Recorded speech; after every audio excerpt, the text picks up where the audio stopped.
موسیٰ کو نشانیاں دے کر فرعون اور اس کے درباریوں کے پاس بھیجا تو انہوں نے ان کے ساتھ کفر کیا، سو دیکھ لو کہ خرابی کرنے والوں کا انجام کیا ہوا۔ اور موسیٰ نے کہا کہ اے فرعون، میں رب العالمین کا پیغمبر ہوں، مجھ پر واجب ہے کہ اللہ کی طرف سے جو کچھ کہوں سچ ہی کہوں۔ میں تمہارے پاس تمہارے پروردگار کی طرف سے نشانی لے کر آیا ہوں، سو بنی اسرائیل کو میرے ساتھ جانے کی رخصت دے دیجئے۔ فرعون نے کہا اگر تم نشانی لے کر آئے ہو تو اگر سچے ہو تو لاؤ دکھاؤ۔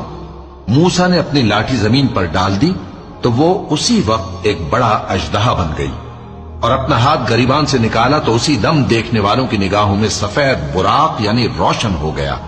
تو قوم فرعون میں جو سردار تھے وہ کہنے لگے کہ یہ بڑا ماہر جادوگر ہے، اس کا ارادہ یہ ہے کہ تم کو تمہارے ملک سے نکال دے، بھلا تمہاری کیا صلاح ہے؟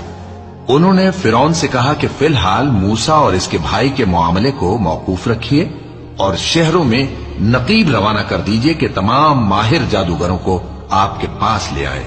چنانچہ ایسا ہی کیا گیا، اور جادوگر فرعون کے پاس آ پہنچے اور کہنے لگے کہ اگر ہم جیت گئے تو ہمیں صلہ تو عطا کیجیے گا نا؟ فرعون نے کہا ہاں ضرور، اور اس کے علاوہ تم مقربوں میں داخل کر لیے جاؤ گے۔